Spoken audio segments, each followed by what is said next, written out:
UP Board of Regents in April 2023 to promote the science and practice of integrated natural resources and environment management. Aligned with the collective expertise of UPLB's 11 academic units, the UPLB-INREM harnesses interdisciplinary knowledge to bridge the gaps in environmental research, extension, and public service. INREM promotes a holistic, systems-based, and participatory approach to managing our land, forests, water, and biodiversity. INREM sees nature and society as deeply connected. We believe that solving environmental problems means listening to various perspectives: scientists, civil society, farmers, fisherfolk, policymakers, indigenous people, and vulnerable communities, among others. Through interdisciplinary and transdisciplinary research, UPLB-INREM brings together multiple fields and stakeholders to study the environment in its full complexity. This approach ensures that our research is not detached from reality, but grounded in the actual needs, struggles, and hopes of our communities. Through this inclusive approach, UPLB-INREM ensures that knowledge co-creation reflects both scientific evidence as well as experiential and traditional knowledge from the ground, producing solutions that are not only technical, but also empathetic. We strive to turn research into action, supporting local governments, national agencies, and partner institutions to craft and implement effective environmental policies, programs, and practices. As an affiliate hub of the UP Resilience Institute, UPLB-INREM contributes to national climate action, resilience, and environmental sustainability. From field-based learning to national-level advocacy, UPLB-INREM is shaping how we respond to the major environmental challenges of our time, such as climate change, land degradation, biodiversity loss, and food insecurity. Every effort, every voice, and every perspective matters. Together, we build landscapes and seascapes that thrive, both for people and the planet.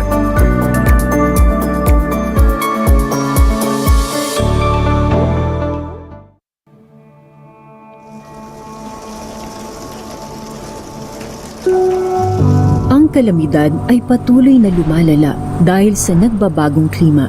Sa kasalukuyan, nariyan ang malubhang bagyo, pagbaha, pagguho ng lupa, tagtuyot at marami pang iba. Kung kaya't bilang tugon sa lumalalang pangklimang panganib, ang Climate Information Services ay mahalaga sa paglikha ng mga angkop na desisyon at ito ay kritikal sa pagbuo ng mga matatag na komunidad at ekosistema sa harap ng nagbabagong klima. Ang CIS ay nauukol sa napapanahong produksyon, pagsasaling at paghahatid ng kapaki-pakinabang na datos ukol sa klima. Ito ay nangangailangan ng historical na datos at projeksyon upang magbigay impormasyon sa mga desisyong sumasaklaw ng mahahabang panahon. Tayo ay bumubuo ng katatagan sa pamamagitan ng pangklimang impormasyon. Maraming sektor ang maaaring makinabang, partikular sa agrikultura, pampublikong kalusugan, tubig yaman, produksyon ng enerhiya, reduksyon ng panganib na maganap ang sakuna, at ibang sektor na mahalaga para sa kaunlaran ng bansa. Sa agrikultura, kadalasang vulnerable sa masamang kondisyon ng panahon, pagkatuyot, pagbaha, matinding temperatura, pagdami ng mga peste at sakit na kalimitang humahantong sa malaking pinsala sa ani at hayop sa bukid. Ang CIS ay maaaring magamit bilang kritikal na kasangkapan upang matugunan ang mga pagsubok na kinakaharap ng mga magsasaka, partikular sa mga kababaihang magsasaka. May limitadong paggamit sa CIS, dulot ng mga hamong edukasyonal, teknolohikal at iba pa. Hindi nakadisenyo upang magkaroon ang mga kababaihan ng kakayanan sa paglikha ng mga desisyong pang-agrikultura. Sa sektor ng kalusugan, ang CIS ay ginagamit upang lubos na maunawaan ang epekto ng klima sa laganap na mga karamdamang kaugnay nito. Ang CIS ay kailangang mabigyan ng kakayahan ang mga kababaihan na makatugon sa mga isyong pangreproduktibo at pangkalusugan, tulad ng access para sa kalusugan ng mga ina, upang mapakinabangan ng tao, lokal na gobyerno at mga organisasyong sumusuporta sa pag-unlad. Kinakailangan ang pagiging akma. Kailangan na mabilis maunawaan, nakabatay sa lokal na konteksto at may aplikasyon. Madali ang pag-access. Kailangan na madaling makuha at magamit sa mga komunidad sa malalayong lalawigan na hindi maunlad ang mga infrastruktura. Ang pagpapataas ng access sa CIS ay kinakailangan ng kombinasyon ng mga uri ng komunikasyon kagaya ng pangmadlang media, pangsosyal na media, elektronikong media at medium na pangkomunidad. Nakabase sa siyensya, sa panahon ng disinformasyon, tinitiyak na ang mga gumagamit ng CIS ay nagkakaroon ng wasto at may kalidad na impormasyon. Malawak ang saklaw na kinabibilangan ng mga kababaihan, mahihirap at mga marginalisadong grupo na hindi nabibigyang prioridad ng lipunan. Pinagsama-sama sa isang mas malawak na pagbubuklod upang sumuporta sa mga taong gumagamit ng CIS, serbisyong pinansyal at mga ugnayan sa merkado. Ang kolaborasyon sa mga tagapaghatid ng CIS at ng publiko ay makakalikha ng espasyo upang makabuo ng may kalidad at madaling makuhang CIS upang magbigay daan na makagawa ng mga desisyong nakabatay sa wastong impormasyon. Ang Climate Information Services ay mahalaga para sa napapanatiling kaunlaran. CIS, nagbibigay ng katatagan.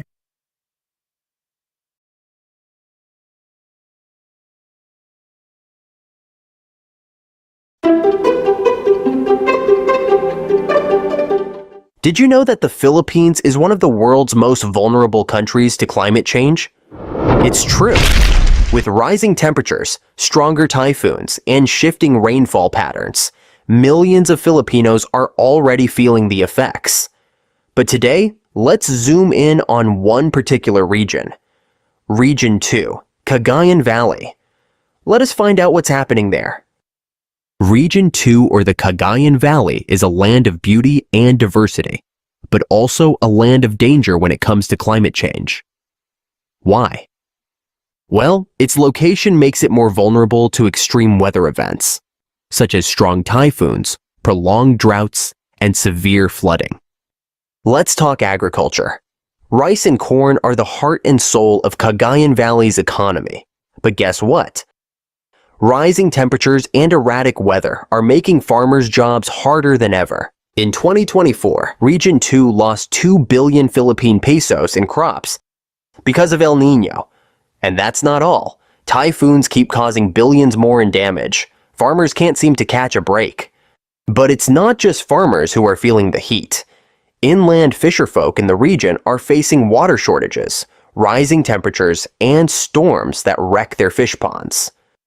Fish kills and flooded homes? That's a tough life, right? Coastal areas are in trouble too.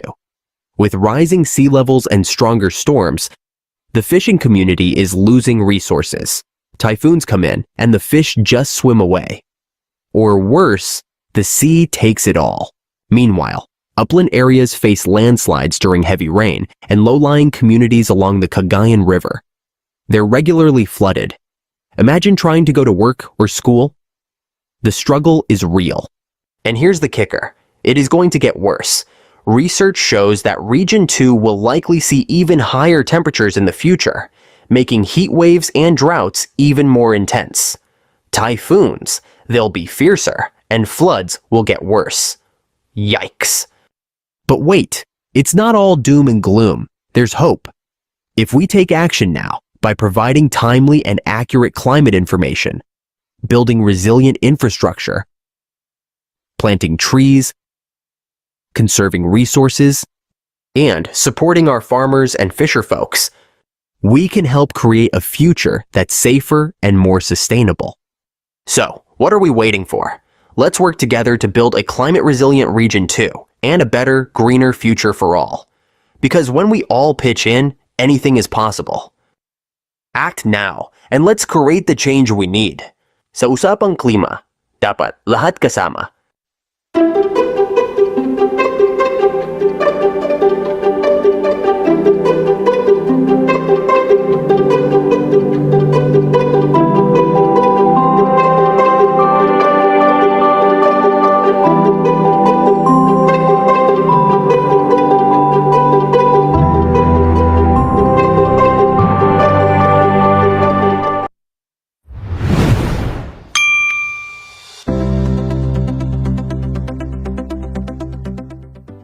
Climate change is the long-term changes in climate, and it is usually reflected in terms of average temperature, a change in temperature, but also precipitation.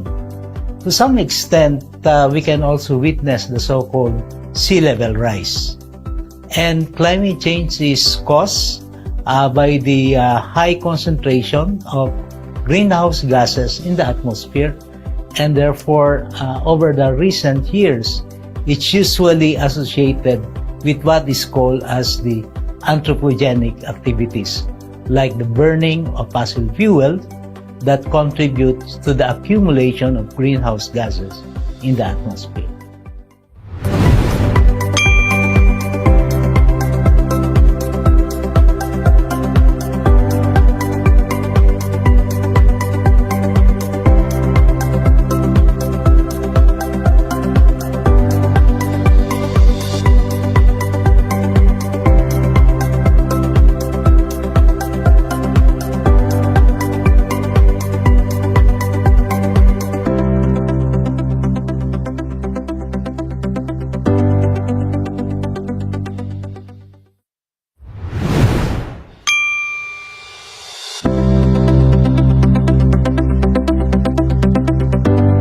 Ang Climate Information Services or CIS ay ang paggawa, pagsasalin, pagbabahagi at ang paggamit ng mga impormasyon tungkol sa nakaraan, kasalukuyan at hinaharap na klima.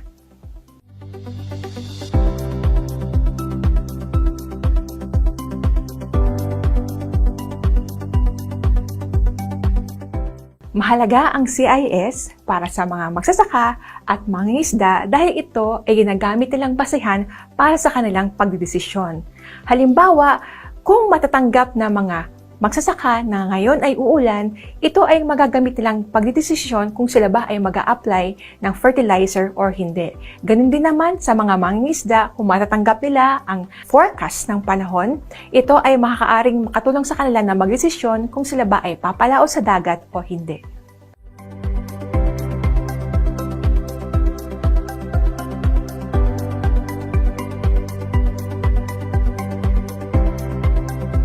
Napakahalaga ng CIS para mas maging resilient ang sektor ng agrikultura at mangingisda dahil mas naiintindihan ng mga magsasaka at mangingisda kung ano yung nangyayari sa kanilang kapaligiran at mapaghahandaan nila kung ano man ang pwedeng mangyari sa hinaharap. So halimbawa, meron tayong mga seasonal forecast ng El Nino o La Nina, pwedeng magdesisyon ang magsasaka kung anong tamang pananim ang dapat niyang itanim sa kanyang sakahan. Ganun din sa mga mangingisda, halimbawa yung mga merong fish ponds or yung mga pumapalaot, makakatulong ito na magbigay sa kanila ng tamang desisyon kung anong mga aktibidad na mabuti ang dapat nilang gawin sa kanilang mga palaisdaan o sa kanilang pangingisda sa laot.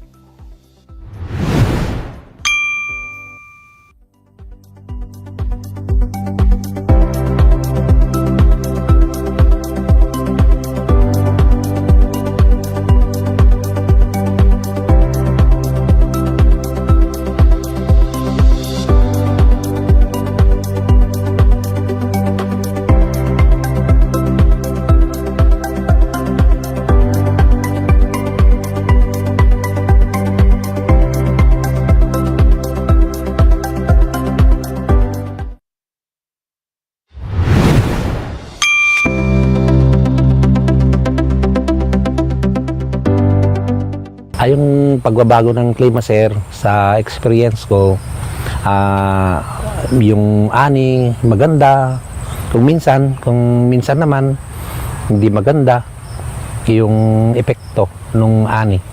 Kasi yung yung bukid ko, lang siya, rain-fed lang siya. Tapos kung yung kinakan ko naman, kahit na hinahabol ko sa ulan, yung time ng ulan para less naman ako sa gastos, ganun. Yung naman, sir, yung klima, para maikuan ko yung palay ko, yung tanim ko, nagtatanim ako kay Sir Ramil Tupil ng palagay ng panahon.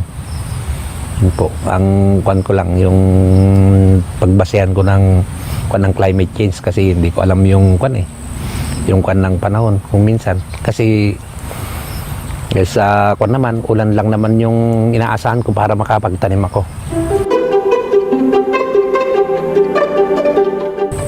Yung kwan ko na lang po, yung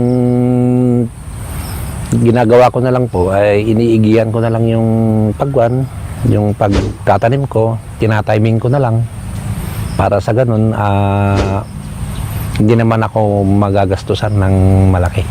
Yung ginagawa ko sir yung para bang prepare ko ng maganda yung bukid ko ganun.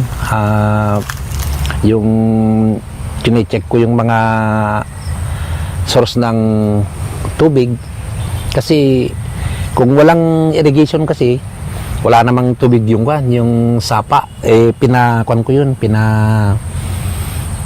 tambakan ko yun para magkaroon lang ako ng tubig pero kulang pa rin yun yung kuan ko doon, imbak ko ng tubig kaya kinuha ko siya ng yung malapit ng tag-ulan ganun para maikuan ko naman para abutan na ng ulan yung tanim ko.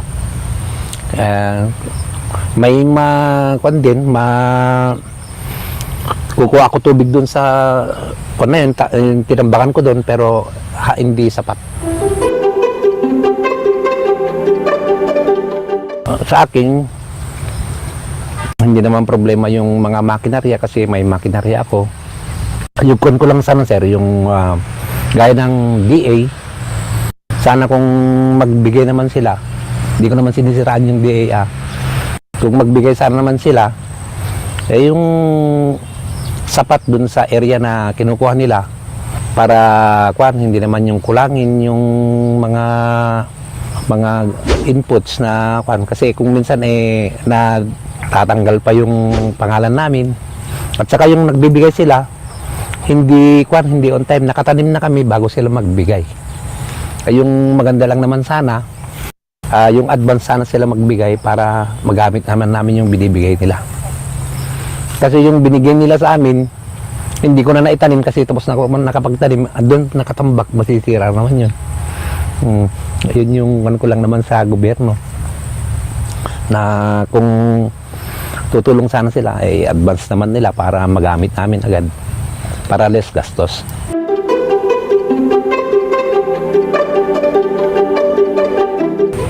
Yes sir, accurate naman yung information nila sa Pag-asa kasi kilala ko siya.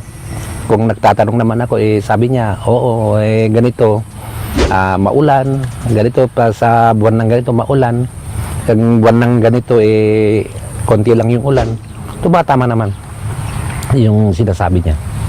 Kaya nung yung bagyo noon na sabi niya sa akin na umuwi ka na at itali mo yung mga bubong mo kasi malakas yung hangin, yung harurot ba noon, ayun yung isang nagpalubog sa akin yung harurot na yun, yung bagyong harurot na yun kasi more than 3 hectares yung maisan ko tumba lahat.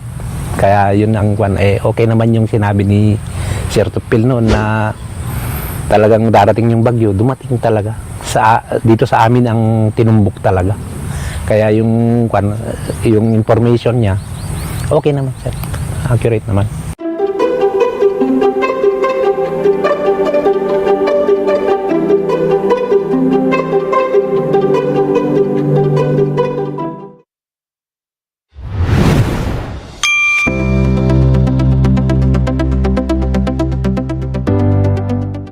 Pag mainit po, mga isda po man napipish kill, ganun. Tapos pag malamig naman po masyado at umuulan, ganun, di po kami nakakapakain ng oras sa mga tamang oras. Ganun. Sa mga isda fish pond, yung mga isda lang naman po kasi kapag matamlay po sila, ganun. Hindi po sila talagang kumakain pag maulan.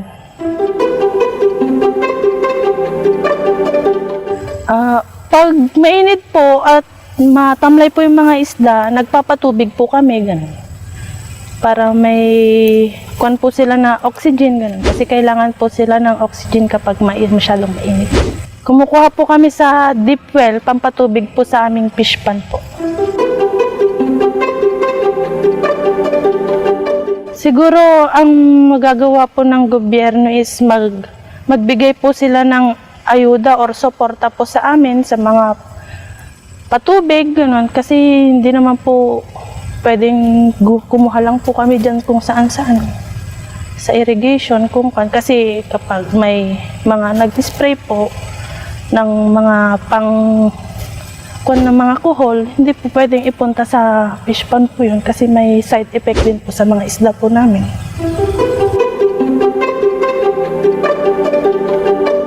Kumukuha po kami ng impormasyon po sa cellphone, sa weather forecast, sa DOST po, sa post po sa Facebook, ganun.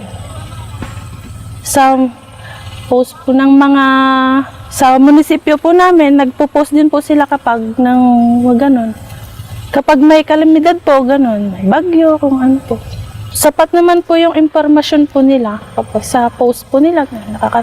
Malaki naman pong tulong po sa amin yun kapag.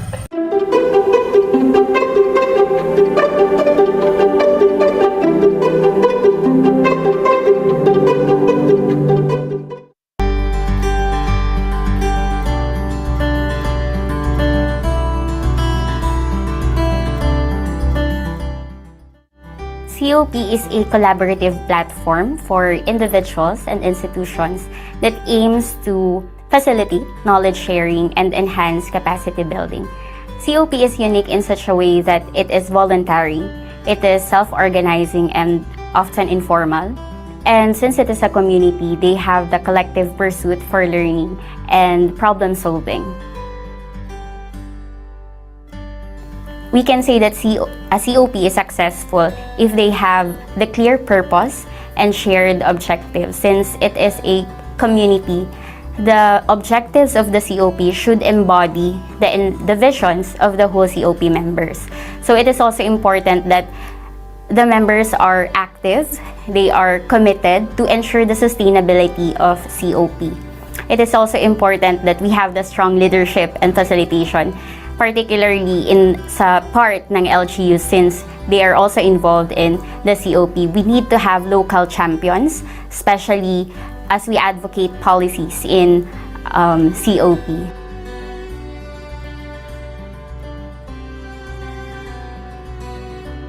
COP is crucial for the CIS, particularly in the agriculture and fisheries.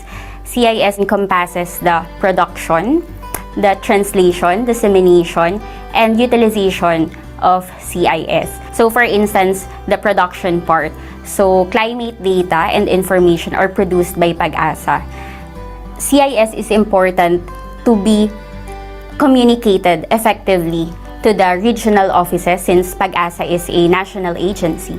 So CIS has to be communicated effectively to the ROs, the regional offices, and to the LGUs so that it can be digested at the right time and with the right amount for the farmers and the fisher folks to conduct such mitigation and adaptation measures. COP is important in CIS because it facilitates local knowledge sharing. So the local expertise and the experiences has to be exchanged so that others can also learn.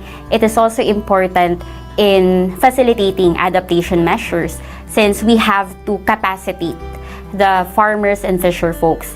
It is also important in sharing cross-sectoral expertise since we do not only focus on the agriculture, the fisheries, the science part, but we also would like to engage them socially so that they can really be empowered.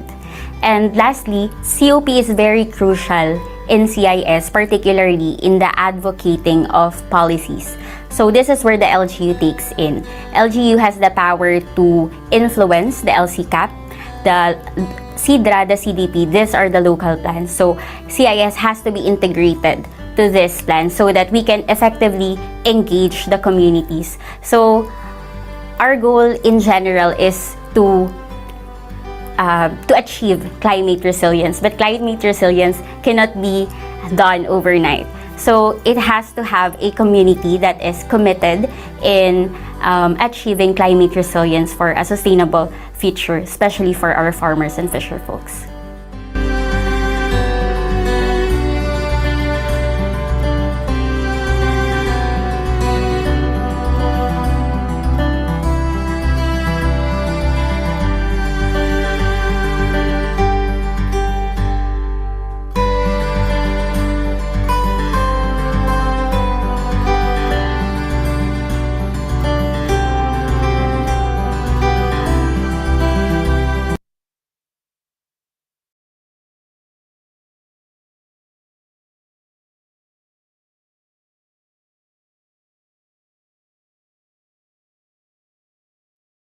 Good afternoon, everyone. Welcome to INREM's 360 webinar series. While we are waiting for others to join, why don't we have a quick icebreaker for our dear early birds? Let's play the 360 Brain Challenge, a short quiz related for today's activity on communities of practice and climate information services in agriculture and fisheries. So here's how it works. We have prepared 3 questions and we'll show them one at a time. Once you see heart emoji sent by Miss Leia Santos, that's your signal to type your answer in the chat box. Remember, only send your answer after the heart emojis from Miss Leia. And of course, the first person to get the correct answer wins that round. You can only win once to give others a chance, but feel free to join all the rounds and keep playing just for fun. And each winner will receive 150 pesos via GCash. We'll message you after the game to get your details. But before we start, did everyone get the mechanics? If yes, can you please give me a thumbs up in the chat?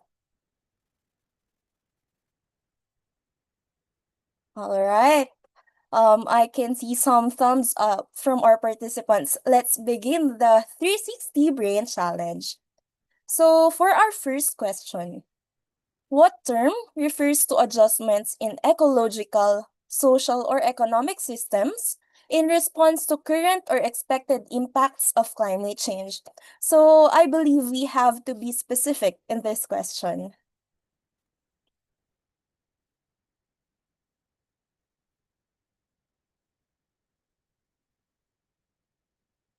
All right.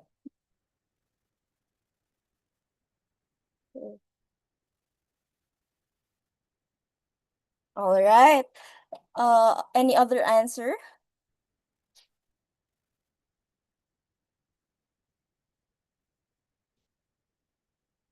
I think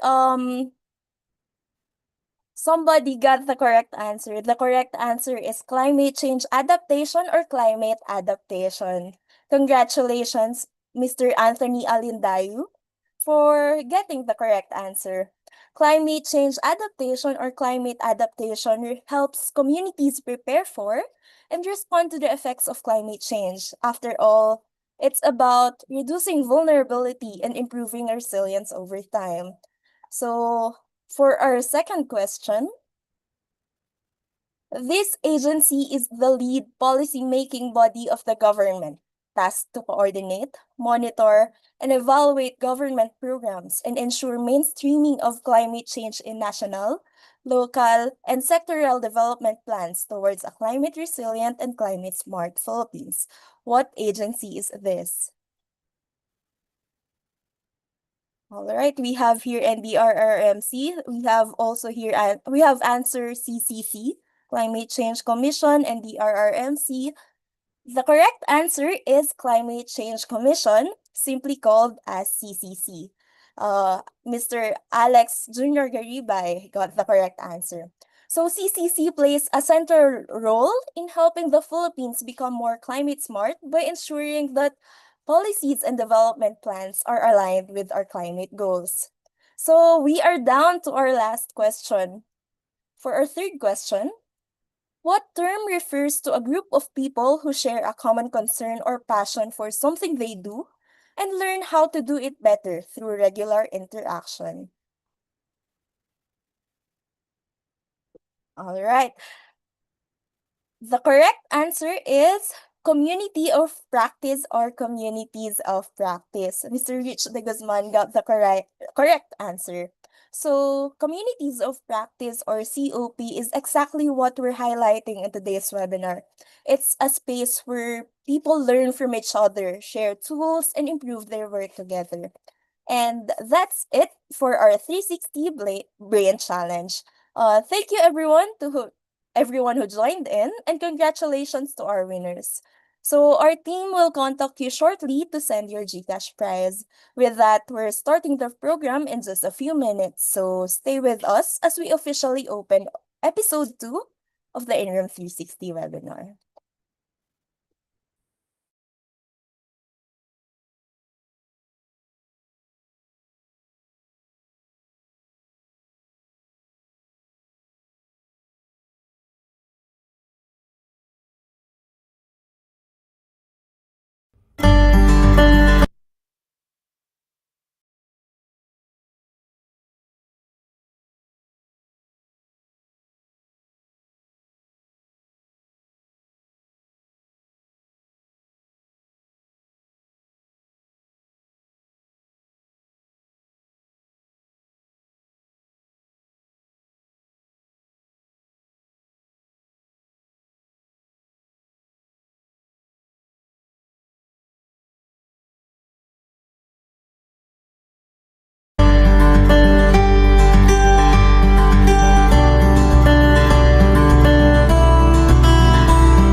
natin napakalaki, no, ng mga magiging role o papel ng mga LGUs natin sa communities of practice. Una na dito is yung magkakaroon ng sense of permanence, kumbaga. So makikita natin na usually yung ating mga kababayan or yung ating mga citizens within the LGU, usually pag nakita nila nakalahok ang LGU, parang nagkakaroon ng sense of legitimacy yung ating communities of practice. So kasi nakakapagbigay yung LGUs natin ng policy, no, tsaka institutional support. Bukod doon, yung mga LGUs natin ay makakapag-link doon sa ating local, no? Usually yung ating mga COP ay local, no? Sa ating kaso ito ay nasa Region 2. So mas maililink ng ating mga LGUs yung ating community of practice sa mga national government agencies na hindi bahagi ng COP. At bukod doon, maaari ding mailink ng mga LGUs ang ating COP sa mga non-government organizations din sa labas ng kanilang jurisdiction.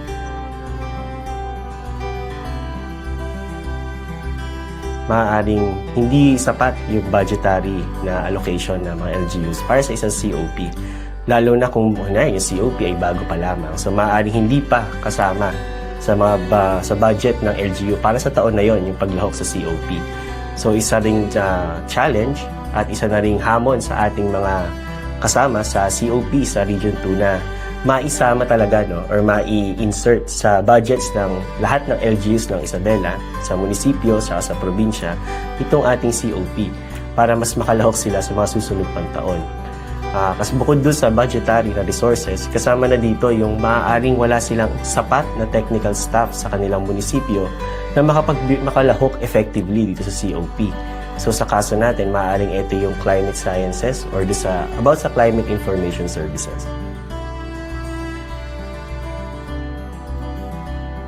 Ano sa ating pamahalaan actually, yung posisyon ng LGUs ay napakahalaga. Kasi sila talaga yung nasa harap, sila yung bahagi ng pamahalaan na nakaharap talaga sa tao, no? So makikita natin na maaari kasi yung ibang mga climate information services na ibinibigay ng pamahalaan, tulad ng Pag-asa, masyado siyang malawak, national kumbaga yung scope. So itong mga LGUs, napakalaki ng papel nila sa paglo-localize or pagsasakonteksto ng ating mga climate information services na talagang magagamit ng ating mga magsasaka at mga mangingisda sa ating community of practice. Bukod doon, kapag nagkaroon na ng sapat na kakayahan ng mga LGUs sa pamamagitan din ng training na ibinibigay ng mga NGAs, ay maipapasa din nila yung kanilang natutunan sa mga miyembro pa ng communities of practice. At huli, maaari din silang mag-act bilang isang agency para sa isang monitoring and evaluation ng ating COP para masiguro natin na yung mga iisang interest at objectives ng COP ay talagang natutugunan sa loob ng oras na kinakailangan itong magawa.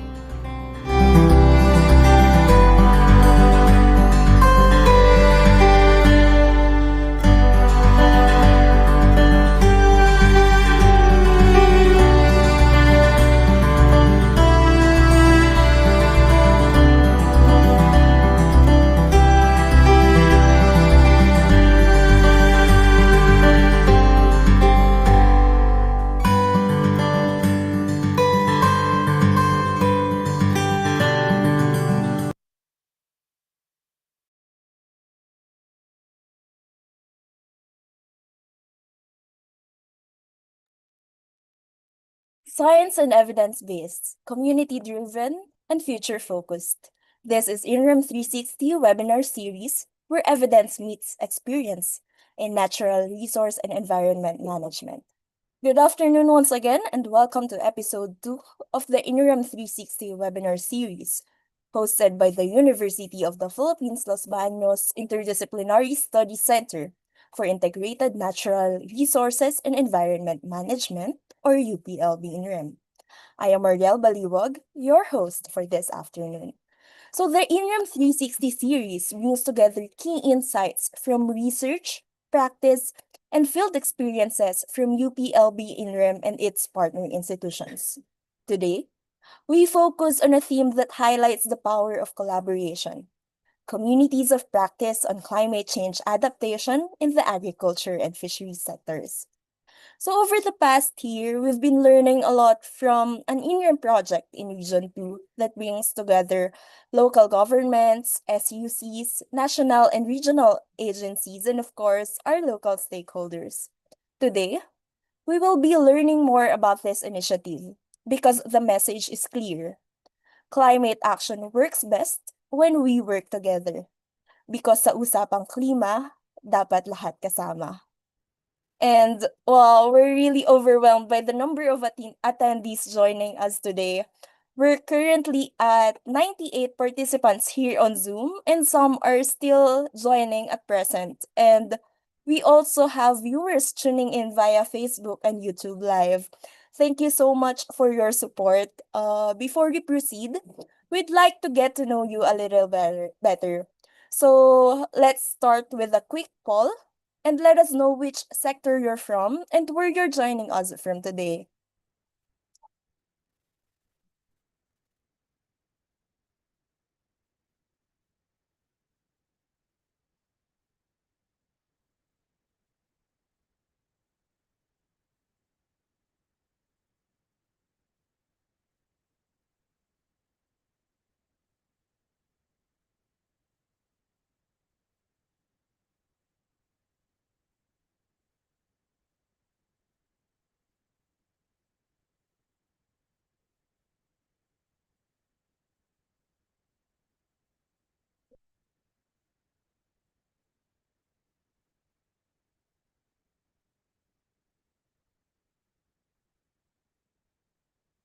All right, thank you so much for responding to our poll. By sector, the majority of participants are from academe, followed by the national government agency, then local government units. We're also joined by participants from private sector and non-government organization. So geographically, we have a strong representation from Southern Luzon, followed by the Northern Luzon, of course, from our partner study site. Then we also have participants from different parts of Luzon, Visayas, and Mindanao, and few are even joining us overseas. We're glad to have such a diverse group with us today. Indeed, this diversity and broad participation reflects what we truly hope to achieve in our COPs. Again, thank you very much for the support. We're so glad to have you here.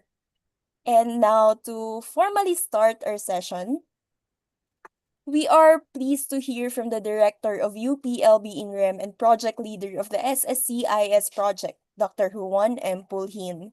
He will give us an overview of the project and discuss the climate challenges in agriculture and fisheries in Isabela. Let's give a virtual round of applause to Dr. Juan M. Pulhin.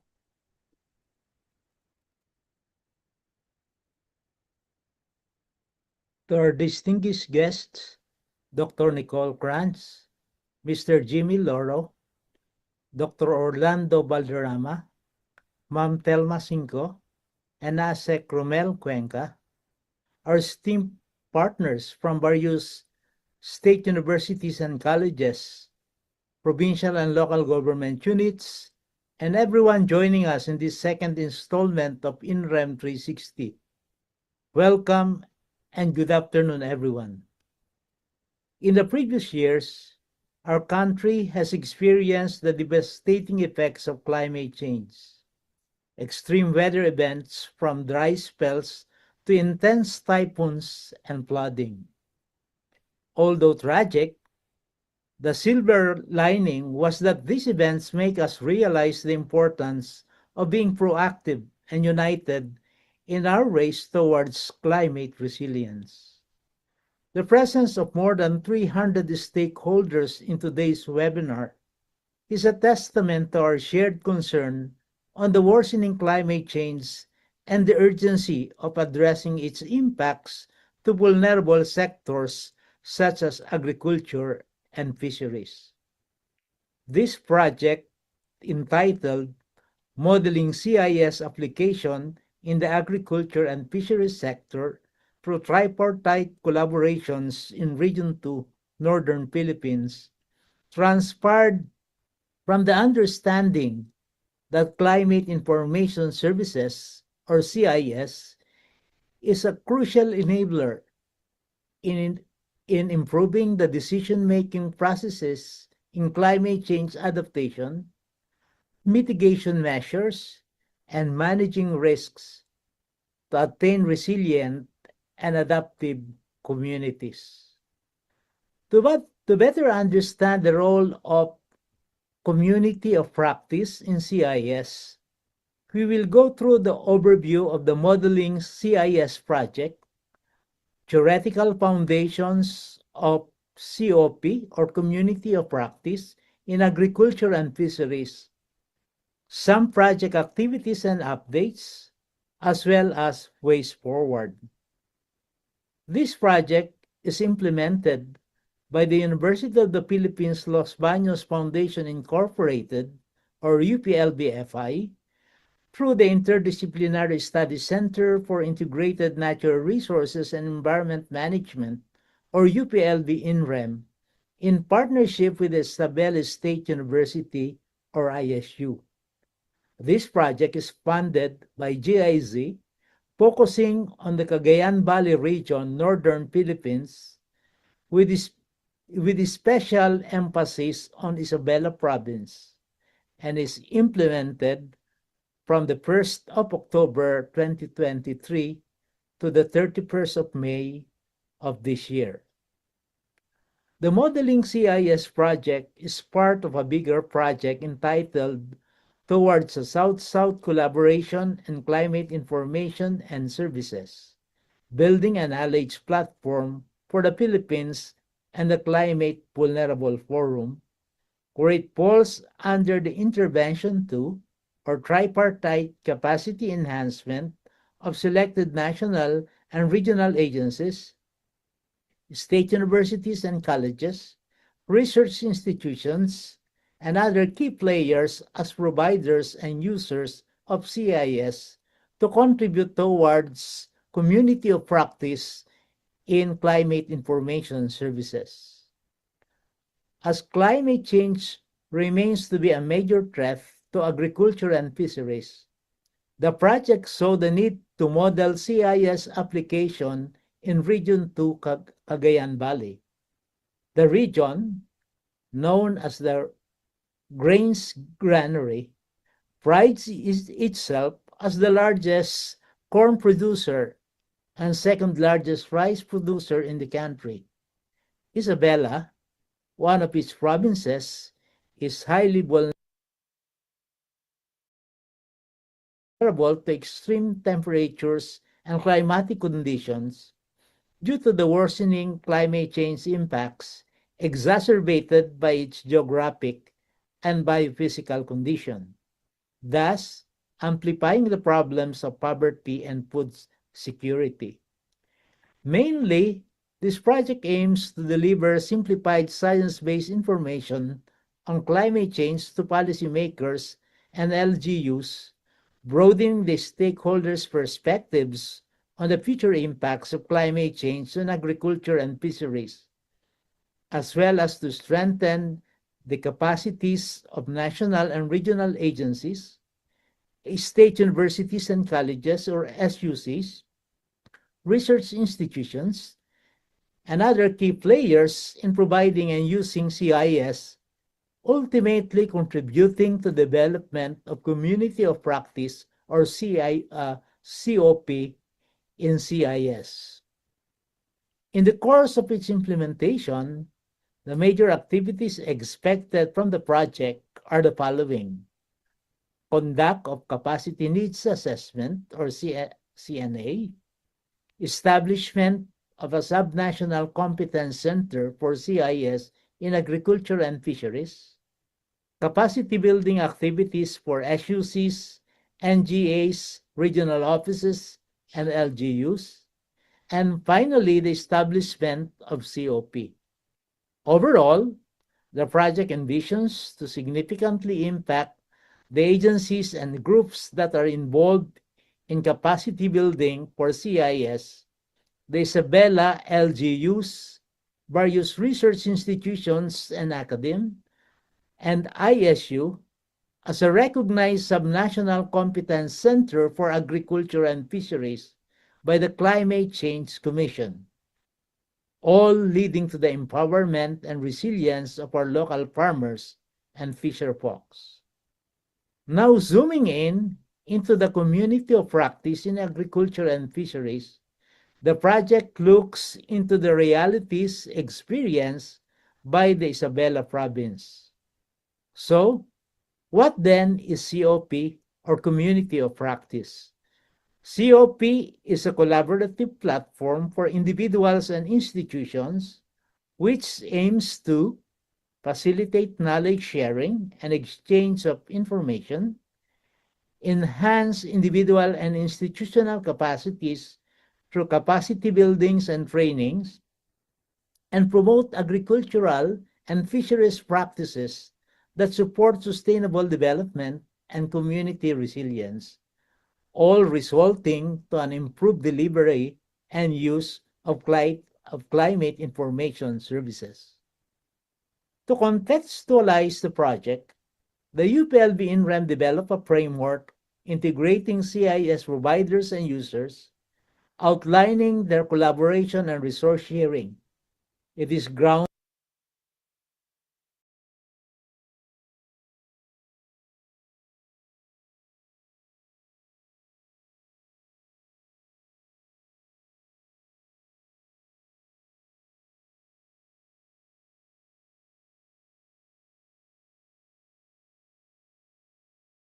to our distinguished guests, Dr. Nicole Krantz.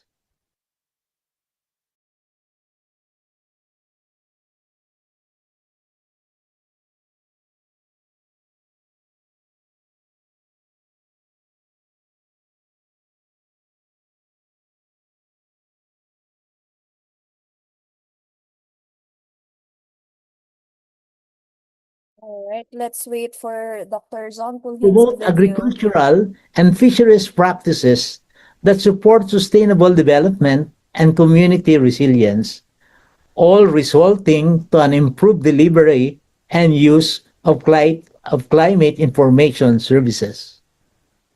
To contextualize the project, the UPLB-INREM developed a framework integrating CIS providers and users, outlining their collaboration and resource sharing.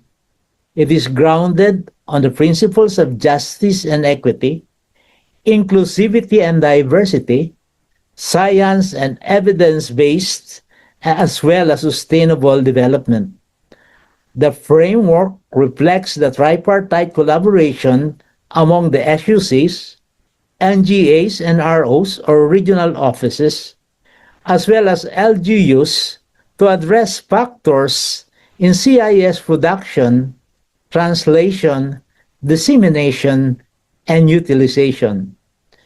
During its implementation, the project has achieved noteworthy milestones such as the following: high-level coordination meeting, SSCIS parallel session during the INREM 4th International Conference, SSCIS operational planning workshop, kickoff meeting and stakeholders consultation meeting, which was held last 8 to 9 February last year, where most of you have actually participated, conducted series of FGDs for SUCs, MAUs, or Municipal Agricultural Offices, farmers and fisherfolk in Isabela, succeeded by pre-testing the survey questionnaires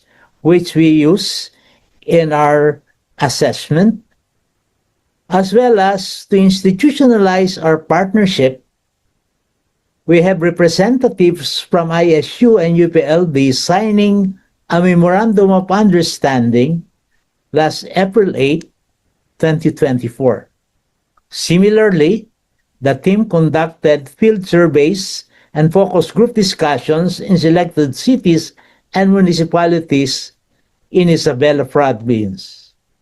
We also did some COP planning workshops with the SSCIS community of practice members, participated in the CIS conference and mid-year review, as well as help in facilitating the research development and extension agenda for the Isabela State University. UPLB-INREM also did its RD Agenda Workshop, strategic planning session, and capacity building activity to provide more service to the Subnational Competence Center. We also and are happy to note that ISU was launched as a subnational competence center for climate information services last January 10, 2025, in its very own main campus in Itiague, Isabela. We also did capacity building activities on climate change and climate information services for Cagayan Valley region plus 26 to 28 March of this year, as well as did Futures Thinking Workshop through focus group discussions with Isabela key stakeholders. Finally, we also did some expert consultation on the initial result of the Futures Thinking that we did for the agriculture and fisheries sector, which we hope and will try to come up with agriculture and fisheries outlook of 2050, particularly focusing on Region 2 and also with emphasis on Isabela.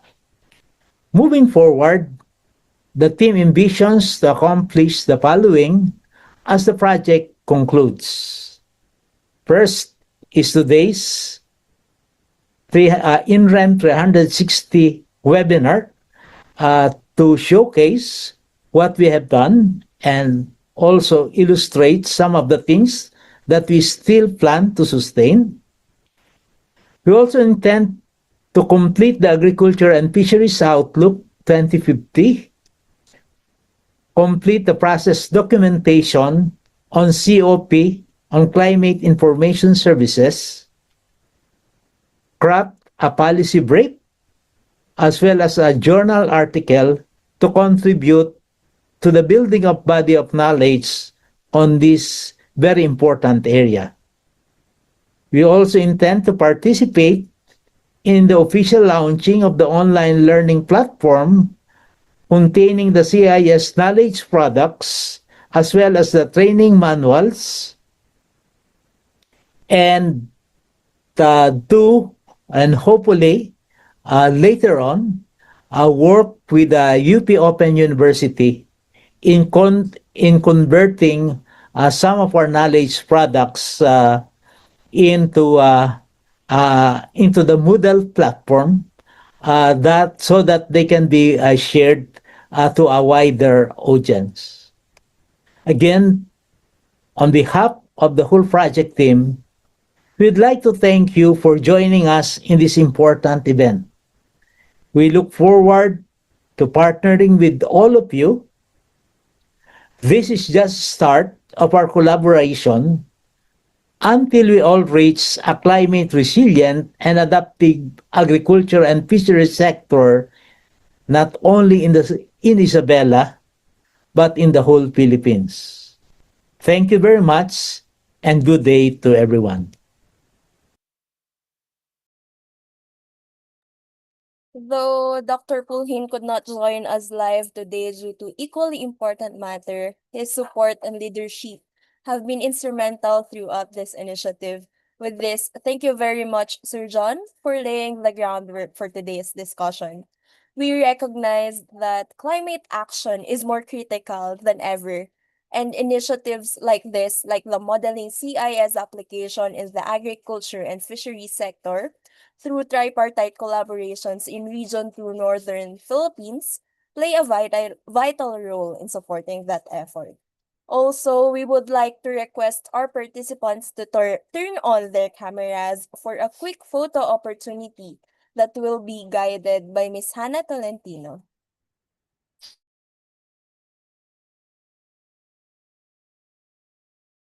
All right. Hi, everyone. Hope you can hear me. Please turn on your cameras. This might take a while because there are actually quite a lot of us in the Zoom.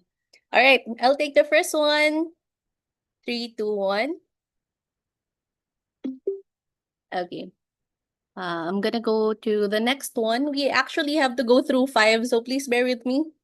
Okay. On to the second one. Please smile. Okay. I'm gonna move on to the third.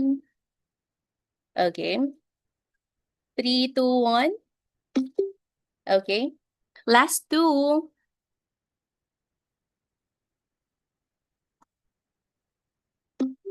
Okay. Last one.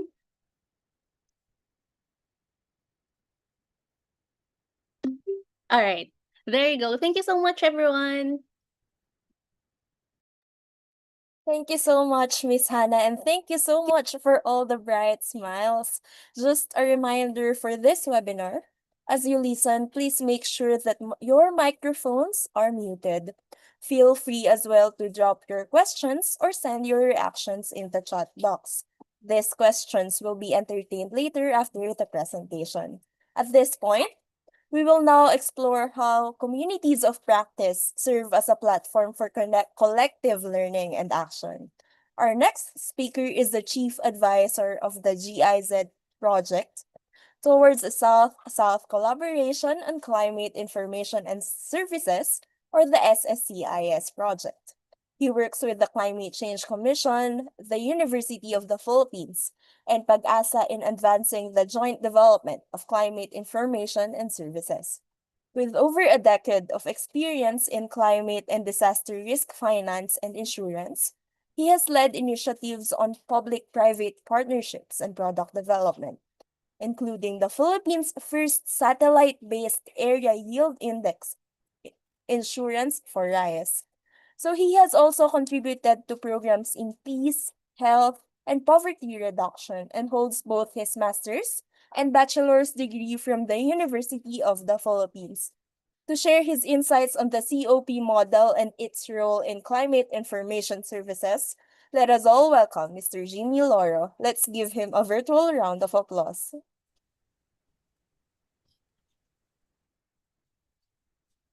Good afternoon, everyone. Can you hear me? Yes, now then. Thank you. Thank you to the University of the Philippines Los Baños, INREM, for inviting us to present our experience on the community of practice on climate information and services. The community of practice, or COP, is an output of the project towards a South-South collaboration on climate information services, or SSCIS. The project was commissioned in 2019 and implemented in 2022 with a budget of 5 million euros.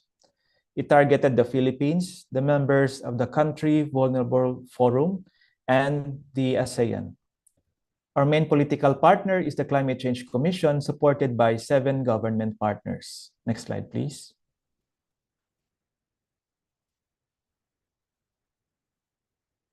Next slide. The project also partnered with the Asian University Network Subgroup on Ecological Education and Culture, the Oscar M. Lopez Foundation, Council for Climate and Conflict Action Asia, and the Asia-Pacific Ministerial Conference on Disaster Risk Reduction. Next slide, please. SSCIS aims to improve the development, access, and use of climate information and services starting in the Philippines, sharing experiences and lessons learned with the Country Vulnerable Forum and the Association of Southeast Asian Nations.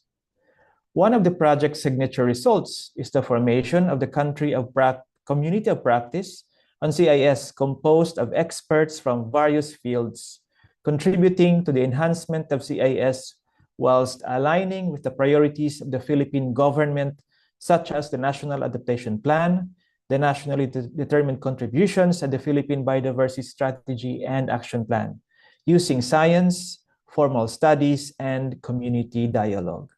Next slide, please. Why do we need a community of practice towards achieving our NAP, NDC, or PBSAP? let us dive into the current priority of reshaping agriculture into a more productive and sustainable practice through regenerative farming. In this journey of the ASEAN, for example, we must update our current systems to fit the goals of low emissions, harmony with nature, protection of biodiversity, and sustainable practices. Next slide, please. This can be achieved by engaging state universities and colleges that promote a science-based approach, national and local policymakers, the civil society organizations, development organizations, as well as NGOs, the scientific community represented by state universities and colleges, as well as the private sector, to develop a harmonized and holistic strategy through bottom-up dialogue and co-development of policies. Next slide, please. A community of practice needs to be formalized to identify the focus, the goal, and the process to do it. Membership requirements and principles must be decided. There must be a focus, collaborative activities that must be done, and convening venues for participants to join. Next slide, please. An organization must manage the domain, lead the exchange, while another could provide the venue for the discussions. Effective and community-informed national policy and local actions are created from these exchanges. Next slide, please. Establishing a community of practice has 4 phases that follow the activities needed to achieve the identified goal. To derive clear output, coaching and mentoring happens in every shared activity using specific tools. Next slide, please. The SCCIS Community of Practice went through a formal and carefully designed process and vetted to tackle climate issues confronting agriculture, fisheries, and health. The same consultative and transdisciplinary process of the COP can provide value to the ASEAN through a variety of perspectives and approaches on sectoral issues that can have regional impact. Next slide, please. Formal institutions were created to house and support the activities and goals of the community of practice. SCCIS created 2 subnational centers of excellence on CIS in agriculture and fisheries at Isabela State University with UPLB-INREM in partnership with our host here, Dr. Valderrama. Thank you very much, sir, for your support. And a subnational competence center on health at Mariano Marcos State University in Ilocos Norte with UP Manila National Institutes of Health. Support to research on the impacts of climate change in these sectors. Can you? Yes, okay. In these sectors was provided and are now used to enrich local and national perspectives. A Center of Excellence on CIS based in Pag-asa was created to provide standard and global engagement. We are advocating that the Center of Excellence works with the ASEAN Center for Climate Change to guide important regional discussions such as climate data in loss and damage. Next slide, please. SSCIS, with our community of practice, has produced signature results in the last 2 years. We developed a CIS quality assurance guidance document that could support cross-border standardization of climate data. As you can see here on the right, this is a quick list of requirements to ensure that a CIS is vetted by government and is following standards set by the WMO. Next slide, please.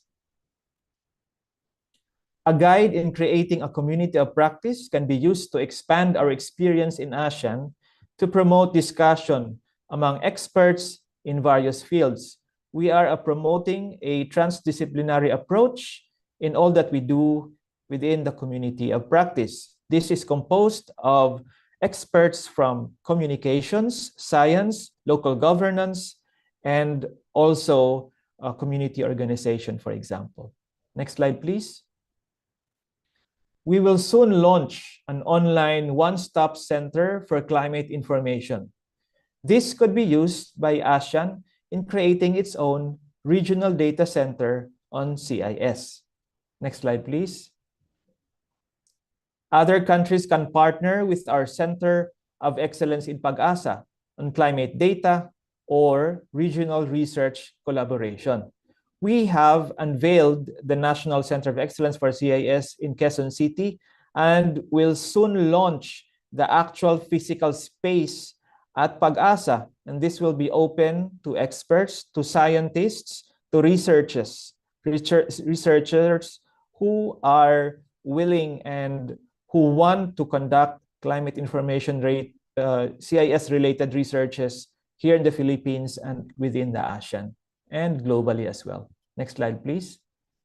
Within ASEAN, the Philippines' experience on CIS dissemination through various forms and media can be shared and modeled. We have a rich medium of various types for communicating climate information and services, such as short films, plays, as well as online platforms. Next slide, please. The community of practice exchange that has shown the viable way to bridge national policy with distinct parameters of local scenarios can be sustained and expanded to ASEAN to inform regional policy development. So through our experience within the community of practice and our Center of Excellence and the two subnational centers of excellence, we can promote regional exchanges in terms of measuring or understanding the impacts of climate change on various sectors, particularly, for example, in agriculture, fisheries, and health, three of the most highly affected sectors by climate change within the ASEAN. Next slide, please. For example, we have presented our COP experience to the ASEAN Mayors Forum in 2024, the Asia-Pacific Ministerial Conference on Disaster Risk Reduction, and we have also provided the climate change perspective for building peace during the international conference last October 2024. We wanted to further expand the sharing of experiences on scientific studies, as well as the exchange with other countries and other state universities and colleges within ASEAN and globally in terms of understanding the impacts of climate change in various sectors. Next slide, please. Moving forward, we propose to extend the results of the SSIS project towards access to climate finance, such as the People's Survival Fund, to inform loss and damage, disaster risk reduction and management, and climate risk insurance measures. We need a holistic approach, a holistic perspective, a transdisciplinary perspective in terms of understanding the effects of climate change on various sectors. We propose to enhance our understanding of climate change by using satellite or remote sensing data as it links with the EU Copernicus project, for example. Next slide, please. 2026 provides an opportunity within the Philippines chairmanship of the ASEAN. We seek your support in advocating side events on climate information and services and the community of practice in the ASEAN. We need to inform our ASEAN counterparts through the Philippines chairship of the ASEAN in 2026 on the benefits of developing and standardizing climate information and services through the community of practice that we have developed based on our experience in Isabela as well as in Ilocos Norte through our subnational competence centers. We propose to maximize the role of DOST Pag-asa Southeast Asia RCC WMO Center for Climate Monitoring in its demonstration phase by sharing the resources of the Center of Excellence as the host of the COE, and also welcoming the participation and role of our community of practice. Next slide, please. We also encourage our partners to share new knowledge that deepen and update our understanding of climate change by submitting an abstract. Can you return back, please?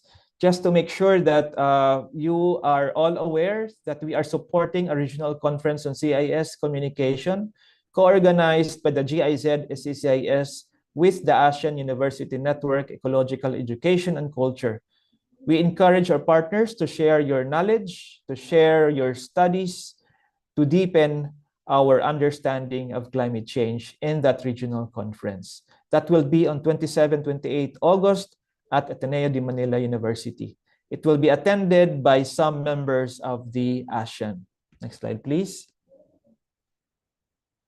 Finally, we appreciate the continuing support of various government partners and international organizations in the development and further advancement of the community of practice on climate information and services.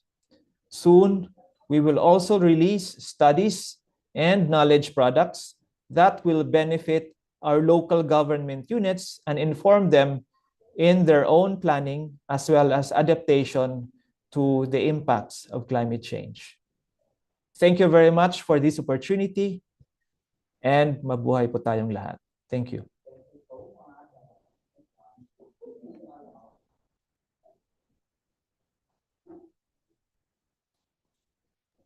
Maraming salamat, Sir Jimmy, for the insightful presentation. It is indeed true that working together as a community, we're able to respond more effectively to complex challenges like climate change, and COP paves way for a more holistic approach on tackling such issues.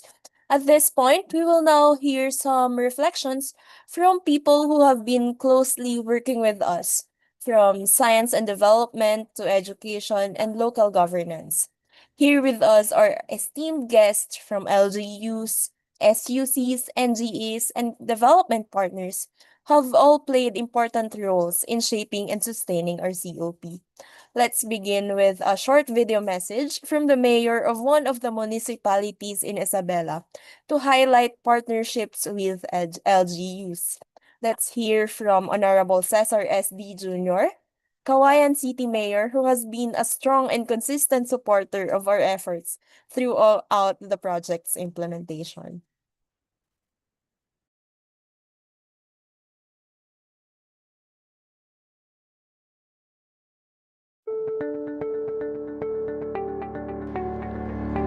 As a city that upholds the sustainable development goals and ecological resilience, Kawayan City's adoption of integrated natural resources and environment management policies and practices is seen as a timely and efficient effort.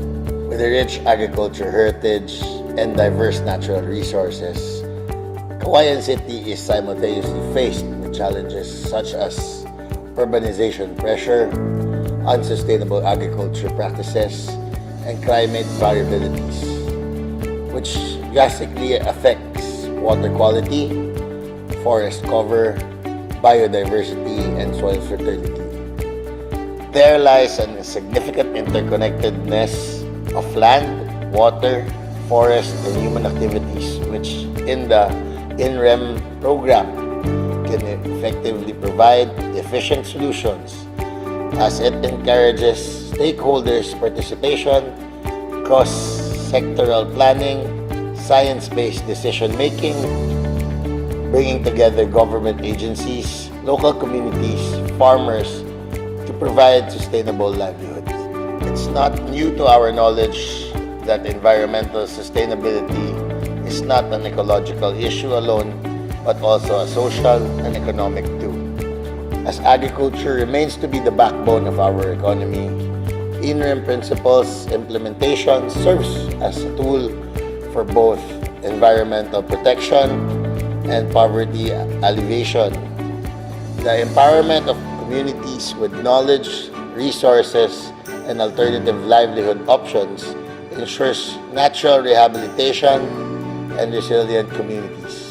The success of INREM in Kawayan City shall depend mostly on local leadership, capability building, and strong monitoring and evaluation system. It is quintessential to combine local knowledge and innovation with accountability at all government levels in the program implementation. A strong will for embracing collaboration, conservation, and long-term sustainability is the key to achieving the objectives of INREM. The INREM is a good partner of Kawayan City as it leads the way, showcasing development on the hand and environmental protection on the other. Thank you very much for this opportunity. Magandang umaga po sa ating lahat.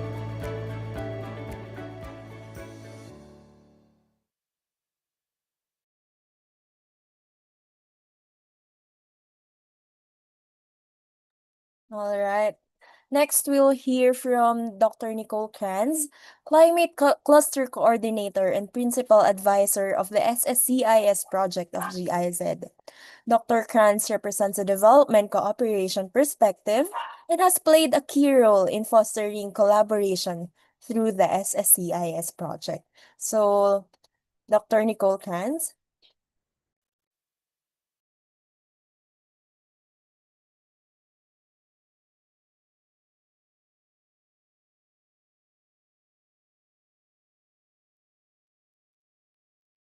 Good Hello, afternoon, Mariel. Everyone. Oops. Okay. Can you hear me? Yes, we can hear you, Nicole. Okay. Okay. Well, yeah, thank you for the opportunity also to be contributing to this important gathering. I think it was intended for me to speak a little bit earlier, but I had some problems connecting. And I think it's not related to the fact that I'm joining you from Germany today. It's still quite early in the morning.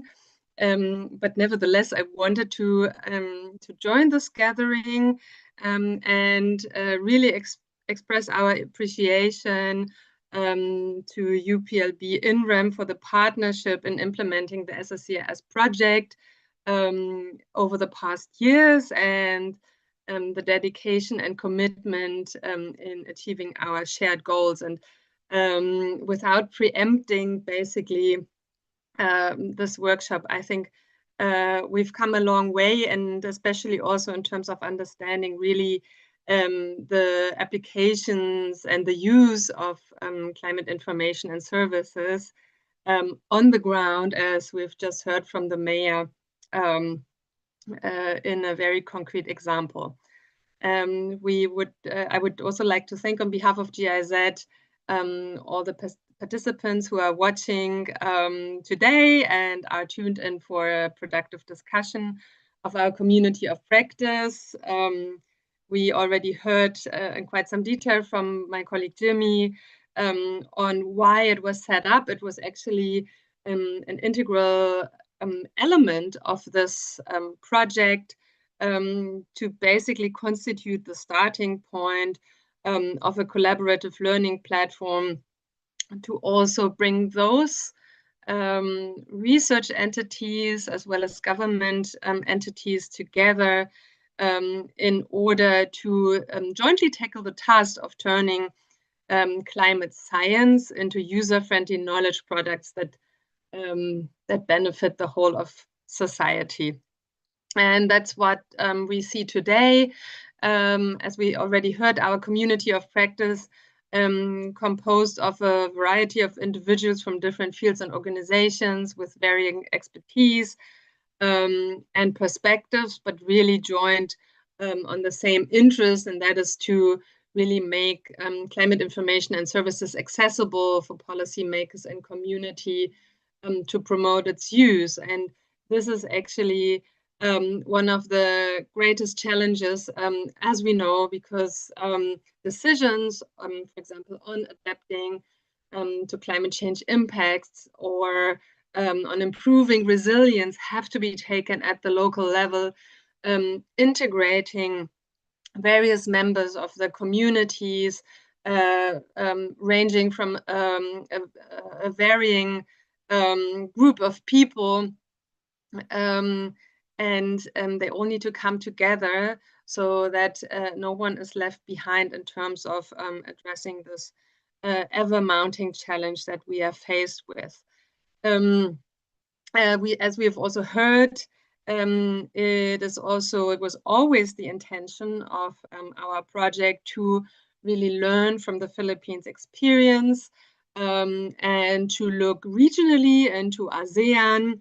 And there's a great opportunity now with the upcoming Philippines chairpersonship of the ASEAN in 2026, and with our remaining project time that we have in 2025, we want to prepare as much as possible in collaboration with our government partners to also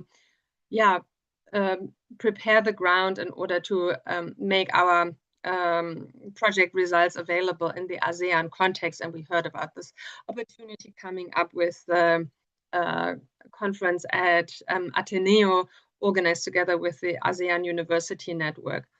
We are also exploring really further on the uses of climate information and services. I think that this topic has really a lot of momentum at the moment. If we link it to the evolving policy landscape in the Philippines, we have the NDC-IP in place, we have the NAP in place.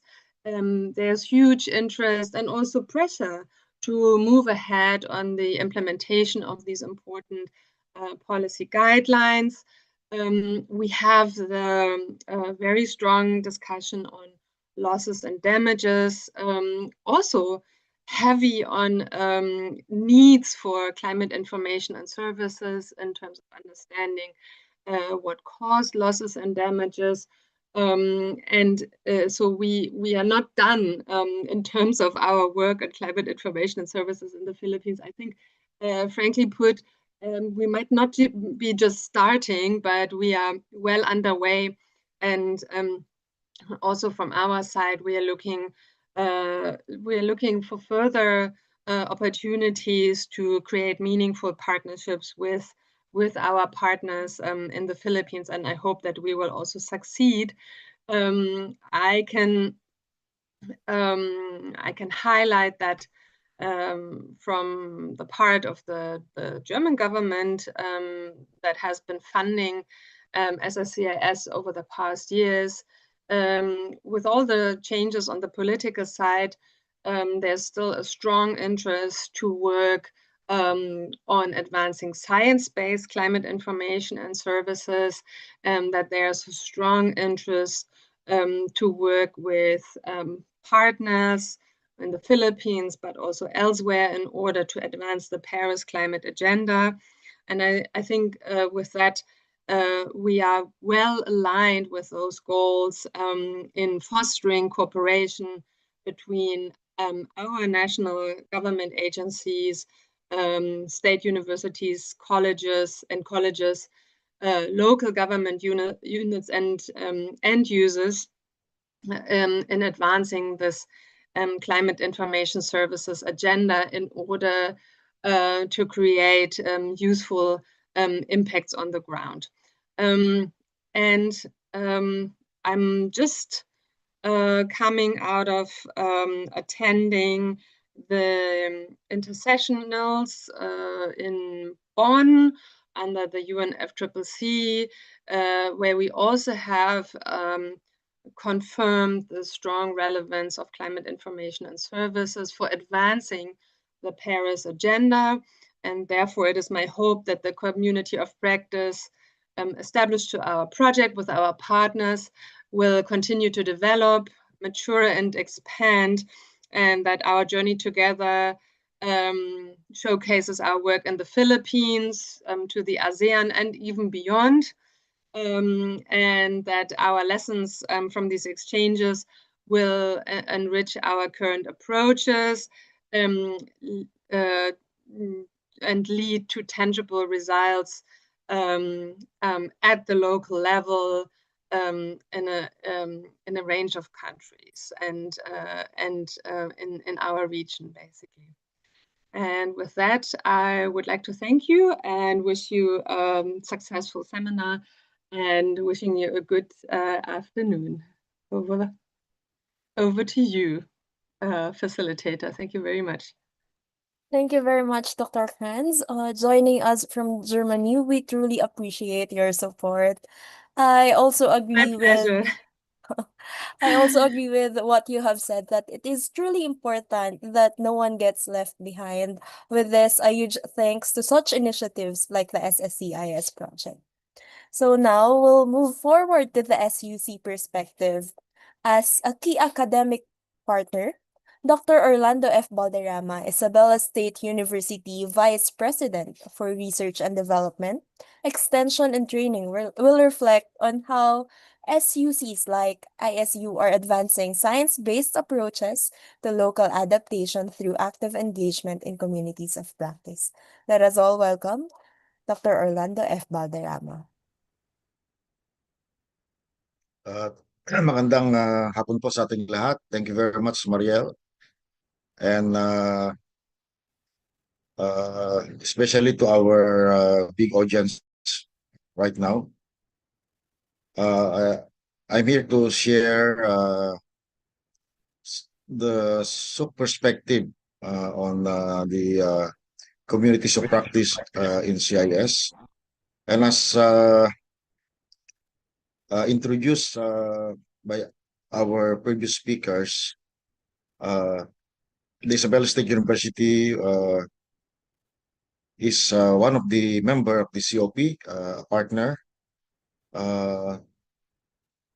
because the study site, the pilot site, was here in Isabela Province, a northern province in the Cagayan Valley region.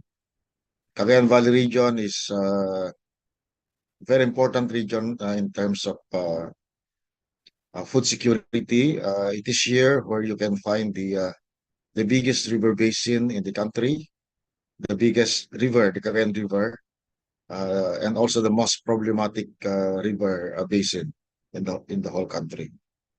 And true enough that in Region 2, climate change is reshaping the agriculture and fisheries landscape. It's affect thousands of our farmers and fisher folks. We can really experience here increasingly erratic weather conditions. It's resulted to more frequent and more intense droughts, floods, and also rising temperatures, which certainly pose serious risk to livelihoods and food security, not only in the region, but in the whole country. And so we are so privileged and honored to be chosen by the this big program, including the recognition by the Climate Change Commission for ISU to become a subnational center for climate information services for agriculture and fisheries.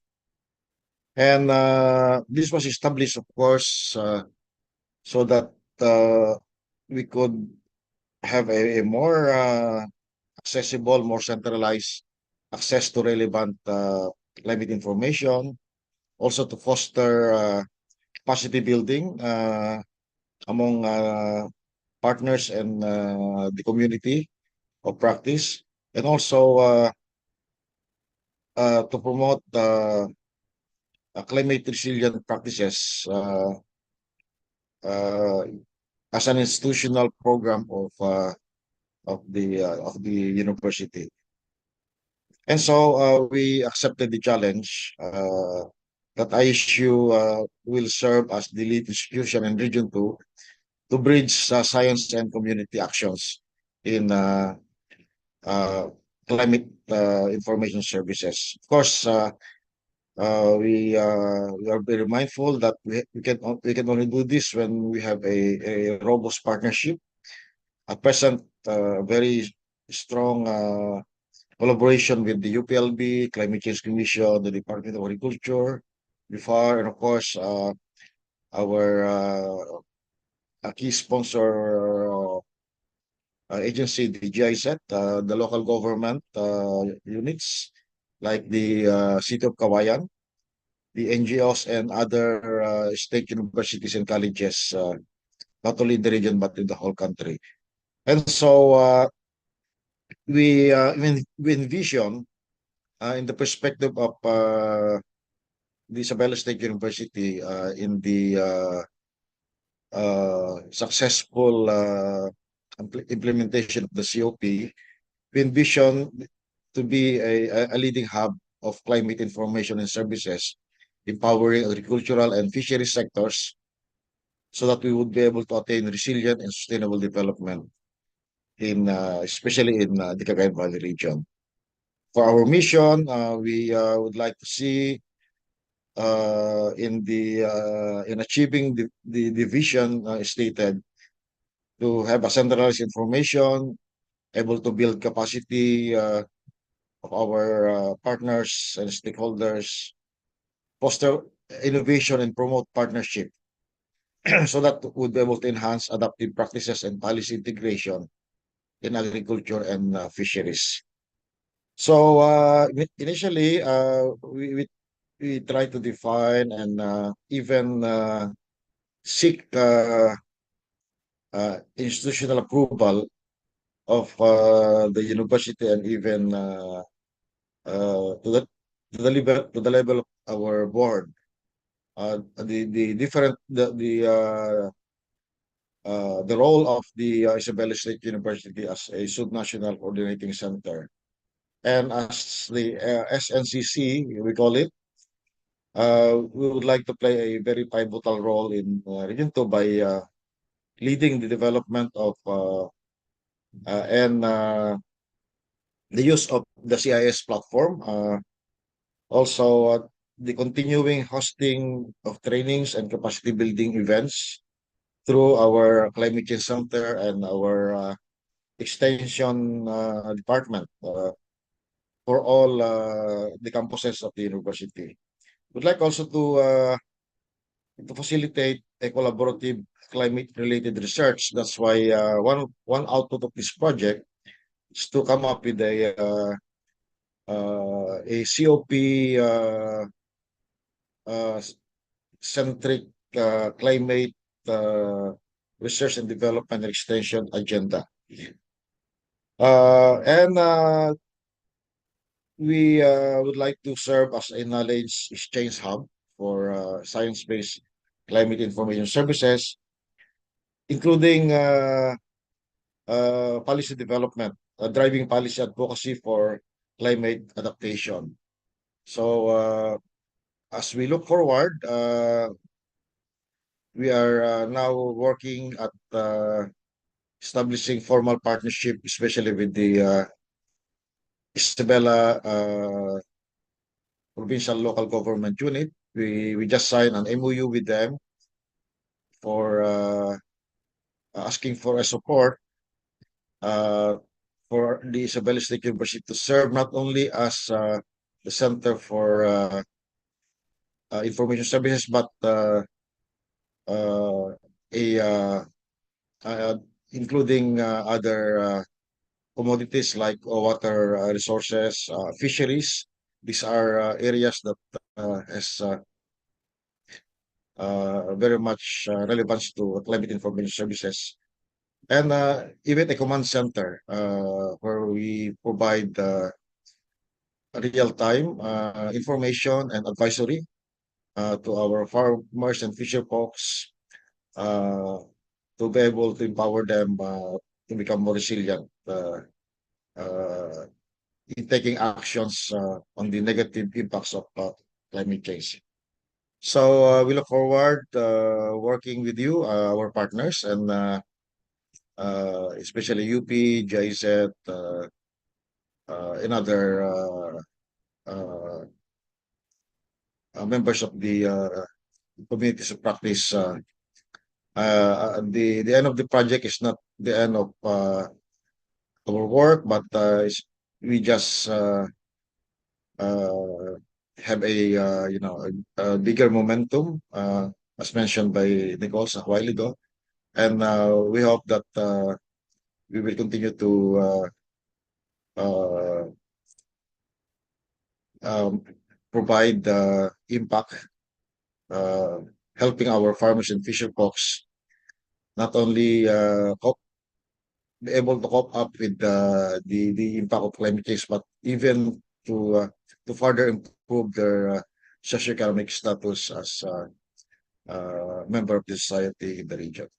So, yun lang po. Thank you very much for this opportunity to join you in this webinar series, and we look forward for more activities like this in the future. Thank you very much. Magandang hapon po. Thank you so much, Sir Orly, for your discussion. ISU has been an active partner of UPLB-INREM ever since. And also, as a subnational competence center for CIS in agriculture and fisheries, we look forward for ISU leading the role of coordinating with various agencies and local stakeholders through research, development, training, and extension. Lastly, we'll hear from Ms. Thelma Cinco, Weather Services Chief of the Climatology and Agrimeteorology Division of PAGASA, our national source of climate data and early warning services. May I call on Ma'am Thelma of PAGASA? Yes, good afternoon. I'm just on time, right? So, warm greetings to the UPLB-INREM team and fellow stakeholders. So, in behalf of the PAGASA, we extend our appreciation for the opportunity to contribute to this important dialogue on advancing integrated natural resources and environmental management through this NREM 360 webinar platform. As a committed partner in the implementation of the project Modeling CIS Application in Agriculture and Fisheries through tripartite collaboration in Region 2 under the South-South Collaboration on Climate Information Services, or the South-South CIS, PAGASA reaffirms the critical role that communities of practice play in bridging climate science with the ground or local level. COP serves as a platform for continuous learning, co-creation of solutions, and effective translation of climate information into actionable strategies, particularly for the agriculture and fisheries sectors that are most vulnerable to climate variability as well as climate change. We recognize the national government agencies, such as PAGASA, serve as a vital enablers in sustaining and nurturing this scope by providing reliable science-based climate data and forecasts tailored to the operational needs of agriculture and fisheries sectors. And of course, building institutional credibility and fostering trust in climate information system.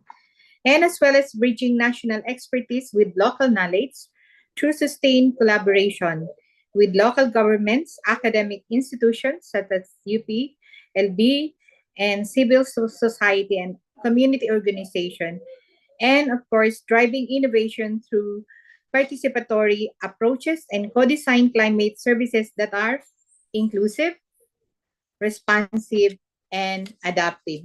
Ngayon, magandang hapon sa ating lahat at mabuhay tayong lahat. At maraming salamat sa lahat ng ating mga partners, and we commend UPLB UPLB-INREM for convening this valuable platform that unites diverse sectors and champions collaborative approaches to climate resilience. Again, maraming salamat and congratulations on another meaningful episode of the NREM 360 webinar series. Magandang hapon sa ating lahat. Thank you very much, Ma'am Thelma. We look forward to seeing Pag-asa continue to provide usable and accessible climate information that supports our communities, especially in agriculture and fisheries. And with that, thank you to our esteemed guests for sharing those meaningful reflections. Together, we'll continue working to strengthen our agriculture and fisheries sector through shared knowledge and collective action. I know that many of you have thoughts or questions you'd like to share, especially after hearing today's presentation from Mr. Jimmy Loro and insights from our guest. So now, may I call on Miss Maria Luella Rose Catujo to facilitate the open forum. Thanks so much, Marielle, and much appreciation to our speaker, Mr. Jimmy Loro, including the representatives of the tripartite collaboration. And we hope everyone is safe and dry. Here in Laguna, we are currently experiencing heavy rains, but nothing can stop us from having our open forum. We would like to hear your rich insights, comments, including the burning questions from our dear participants. And if we haven't, you may send your questions through the chat box of our Zoom. And for those in live stream, you may use the comment section. If you'd like to speak, please raise your hand using the Zoom function and wait to be recognized. And just a few reminders before you ask your question, kindly state your name and organization, and please keep the discussion respectful, focused, and concise. Sir Jimmy and Sir John, Sir Orly as well, and the rest of the project team are with us to address your questions. And to start with, we have a question from Mr. Wilson Depanis from Zoom. So here's his question. Is there a move to include other academics and research institutions in Visayas and Mindanao in your endeavor and designate later a subnational competence center or the center of excellence like ISU and MMSV, as these areas are equally share the ill effect of climate change? So, Sir Jimmy, take it away. Thanks very much, Wella. It's a challenging question. We will try to respond. Conceptually and ideally, the objective is to expand to other areas. The project only requires that 2 subnational competence centers be organized, and we have done that in Isabela and also in Ilocos Norte. But these areas are located up north. And we still have the Visayas area and also even in Mindanao. There are a lot of other sectors also needing the guidance of a community of practice as well as a subnational competence centers in the Visayas as well as Mindanao. But in terms of expanding currently for this current phase of the project, we can say that apparently we cannot expand to these areas due to the impending conclusion of the project. But rest assured that we are actually requesting another phase for SCCIS. But at this time, we cannot commit whether there will be another phase that's coming in. But when you look at the Center of Excellence and you look at the subnational competence centers and the value that it has created and what it can do in terms of providing research and also informing local policy, we can really see that there is significant contribution coming from our SNCCs as well as our community of practice. So what we can say is, as I've said, ideally, we should, in fact, expand to other sectors and other areas and to locate them in Visayas and Mindanao. But currently, with the project concluding in December, we cannot do that at this phase. I hope that I have responded to the question. Thank you. Thank you, Sir Jimmy. We would also like to hear an insight from Sir John since he's also with us. Sir John? Yes, Wella, thank you very much, and good afternoon, everyone. Uh, Thanks, Wilson, for the question. Yes, the whole idea of a subnational competence center is to really expand it to the different parts of the country. And it's really a piloting, some sort of a piloting that we have done. And that's, as aptly pointed out by Jimmy, uh, we have seen the advantages and the strengths and the contribution that it can provide not only to region 2 but hopefully to the rest of the countries, uh, to the rest of the parts of the country. And there has been keen interests among other areas, including in Mindanao, and I would suppose in the Visayas region as well. No, while funding could be limited at this time, but as far as UPLB-INREM is concerned, we are bent with sustaining our partnership with GIC and hopefully also, of course, with Pag-asa and CCC and the other sectors to, in a way, push this because we see the value of the partnership, where SUC providing the technical knowledge, the local government units, and the different stakeholders, as well as the national government agencies and regional organizations, all working together in form of a community of practice to serve those who are at the forefront of battling the challenge of climate change, which in this case are the farmers and local fisher folks. No?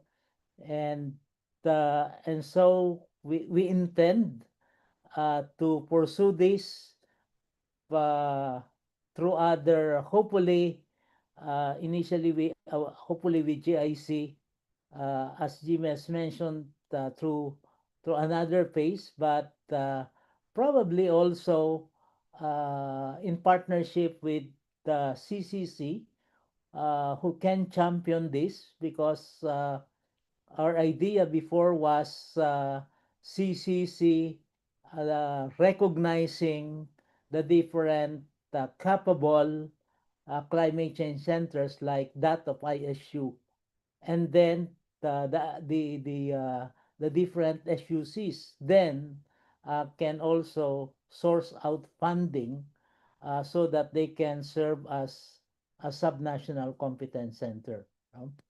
Uh, I I I think there are a lot of opportunities right now that can be tapped. I won't specify some details, but we are working towards that direction. Thank you. Thank you, Sir John and Sir Jimmy.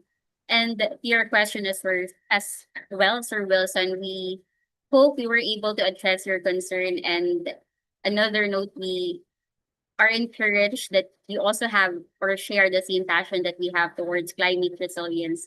And apart from this, we can also connect. We can also continue our linkages. Who knows, we can also partner with other endeavors that pursues climate resilience as well. So thank you so much. For another question, we also have this question from our Facebook Live. So from Mr. Jeffrey Losloso, his question comes like this. In a multi-actor community of practice, how do we navigate differences in knowledge systems, such as scientific, indigenous, and local experiential knowledge to develop inclusive and locally relevant CIS? Again, I will repeat the question. In a multi-actor community of practice, How do we navigate differences in knowledge systems, such as scientific, indigenous, and local experiential knowledge, to develop inclusive and locally relevant CIS? Sir Jimmy, would you like to answer the question? Wala. Is it myself or Sir John? Any of you can answer the question, sir. I'll be happy to respond to that. Thank you Take so it much. away, Sir John. Thank you so much, Jeff. Yes, I think it's a very important question because we have diverse stakeholders at different levels in a community of practice. And our approach in this particular project is that uh, we devote some time in terms of capacity development assessment. And that is not only assessing the capacities of the different stakeholders, but at the same time, trying to understand their situation as well as what they can contribute in terms of local knowledge and experience. So that's very, very important. And that's fundamental in establishing the communities of practice. Knowing that you have to level the playing field in terms of understanding and also recognizing that we have, as you have aptly pointed out, various sources of knowledge. No, it's not only from science. Well, scientific knowledge is very important, and that's the flow of information, for instance, from Pag-asa to the different users up until the frontline users who are actually the local communities and so on. But local communities, particularly, let's say, farmers and fishers folks, has also wealth of local knowledge and experience that they can draw from. And so that's why we have this assessment. We do capacity assessment of the different stakeholders, ranging from the universities to the local government units to the farmers and fisher folks, and try to understand their situation because number one, we want to we look at the producers of knowledge, we look at the disseminators of knowledge, translator of knowledge, but also ultimately to the users of knowledge. So that's really the flow of your climate information system, and having an understanding of that from the different perspectives now enables you to engage with the different stakeholders in a meaningful way because we have a good understanding of their situations as well as of their capacity. And so this is Arden became the basis for engaging them, but at the same time, our basis as well for designing the appropriate, we call them modules for training that can enhance their capacity in terms of understanding and using more appropriately the climate information services that they have either used or they received or they have transferred from the other stakeholders. So it's important to understand the different stakeholders, not only their interests but also their capacity. At the same time, being open in the communities of practice to not only a single form of knowledge system, but multiple sources of knowledge system, which includes both science as well as local and traditional knowledge. Thank you. Thank you, Sir John. And we're actually running out of time, but we can still accommodate this last question or concern. So we have an anonymous participant who shared his or her experience and concern about the Cagayan River. So almost 10 years ago, I had the opportunity to personally talk to corn farmers along Cagayan River in Isabela, specifically in Kawayan City. The resilient trait common to many Filipinos is undoubtedly evident among them, and based on my observation, this trait works both ways. Positively, since they do not easily lose hope, even their crops were being washed out by the overflowing river, and continued their endeavors. Negatively, since it appeared that time that they accept their cycle of fate without exerting efforts to reach harder for help and change. So the first question is, did your team also observe this or not at all, since their attitude totally changed? And second, is there a grand plan from the national government with regards to Cagayan River in optimizing its use and minimizing the damage it causes to crops? Maybe this question can be answered by our representative from ISU, Dr. Orly. Are you still with us?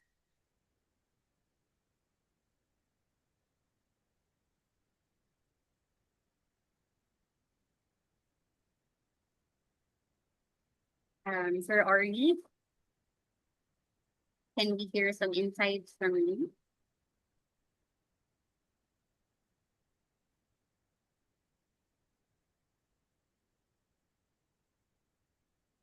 Or while waiting, maybe this could be answered by Sir John, since, or Sir Orly, are you there already?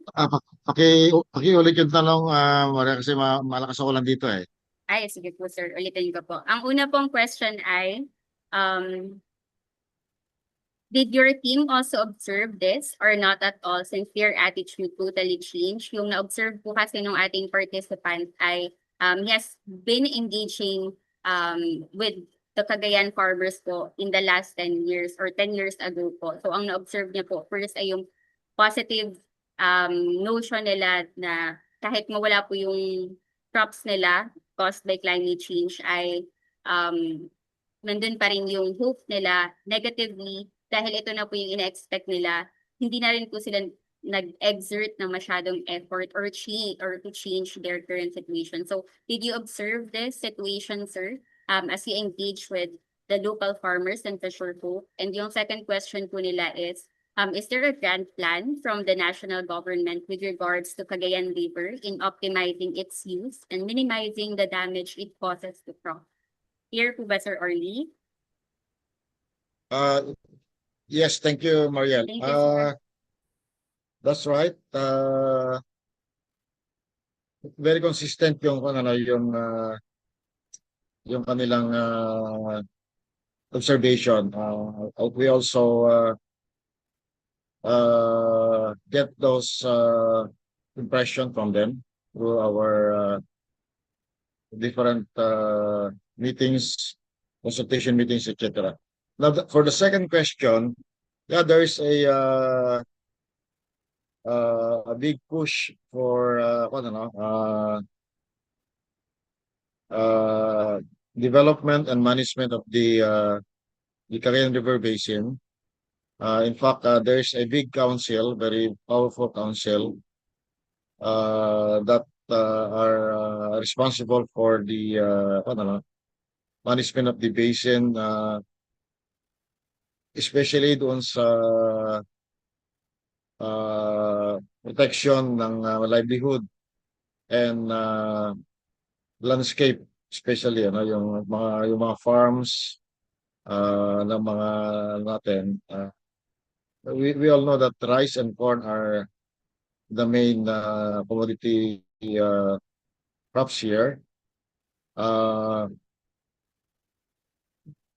The DA especially and the NIA, they are working out and investing so much on how to really maximize the water resource, so that even with this climate change realities, ay tataas pa rin yung kanilang there will still be opportunities to increase their production, ma-expand yung service area ng kanilang mga farms, etc. And also uh, to protect yung mga watersheds, yung mga river system through, for example, one big project now that's ongoing is the rehabilitation of the Magat River, the Magat Dam, and the Magat Reservoir with the help of the Japanese government. So we have to work very closely with with our partners. And in fact, the existing platform, yung mga partners natin through this this council, siya na rin yung magiging member ng ating community of practice sa CIS. So yung CIS natin dito sa region ko, in Isabela, will not only work on climate, information, but kasama din doon yung mga hazards, hazards like drought, flooding, sedimentation especially, and so on. So for the second question, our national government, our regional government, and even local government are working so hard so that the Cagayan River Basin will be protected, will be managed well, and it will result to progress and improvement of the socioeconomic condition of our farmers and fisher folks. Thank you. Thank you, Sir Orly, and thank you to everyone who submitted their questions. For those who weren't able to address, we'll compile them and share our responses via email. If you would like to engage with us, feel free to message the INREM Facebook or LinkedIn page or send us an email. Back to you, Marielle.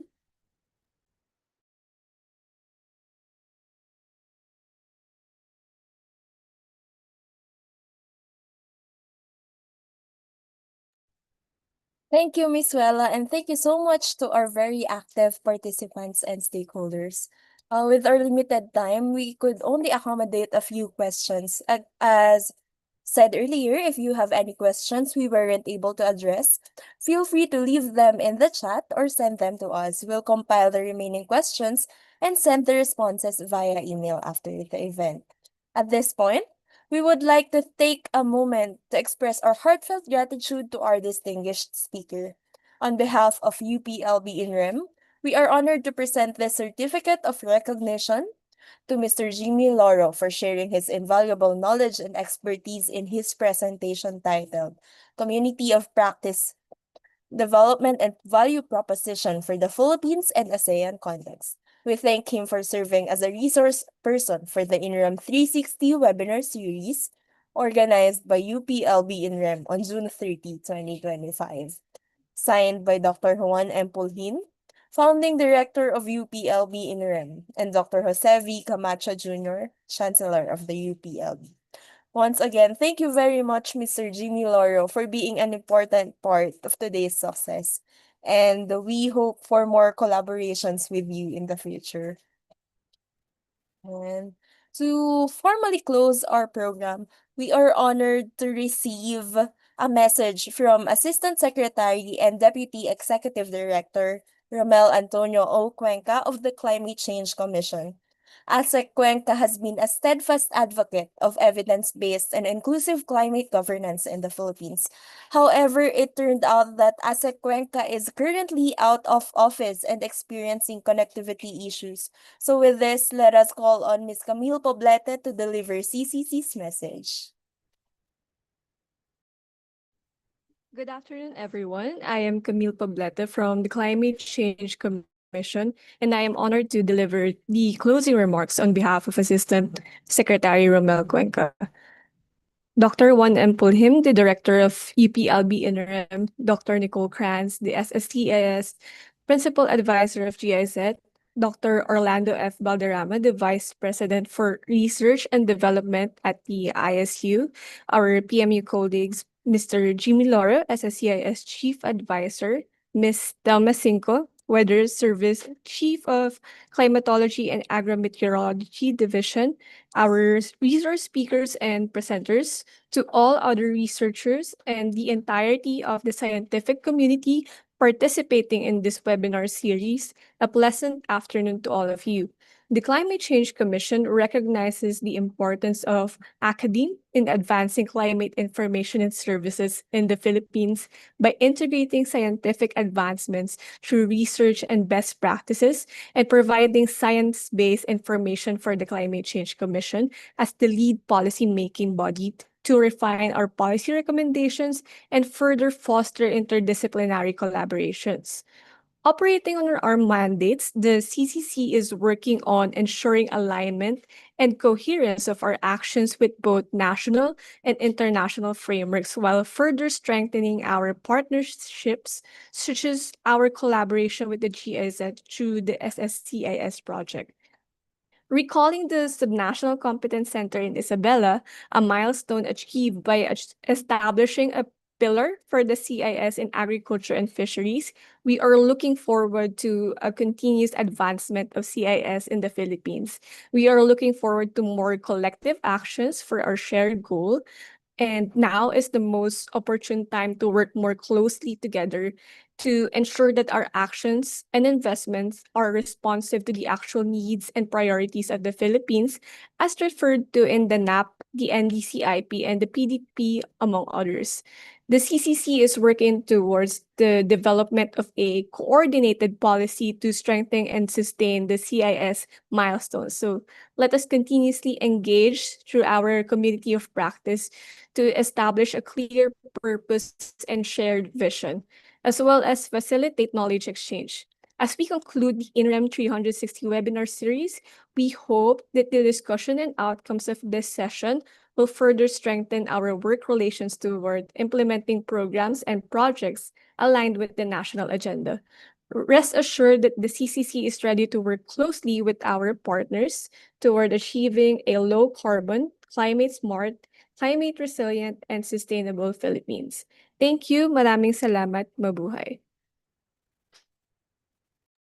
Thank you, Ms. Camille, for sharing CCC's message and for reinforcing the importance of coordinated and multi-stakeholder action in climate adaptation. As this is already the second installment of the INREM 360 webinar series, we truly value your comments on what worked well and how can we improve moving forward. The QR code and link to the evaluation form are now displayed on your screen and have also been shared in the chat box. Kindly note that only those who complete the evaluation form will receive a certificate of participation. And thank you in advance for taking the time to share your thoughts. And finally, watch out for the next installment of INREM 360 in August 2025. Please visit inrem.cfnr.uplb.edu.ph or follow us on our Facebook and YouTube accounts for more details. From the fields of the Philippines to your screens around the world, thank you so much for being part of this webinar. Until next time, let's keep co-creating knowledge, crossing disciplines, and building futures that thrive with nature. Let us carry forward the message that guided today's session. Sa usapang klima, dapat lahat kasama. Again, this is Mariel Baliwag, and this has been INREM 360 webinar. Again, maraming salamat po.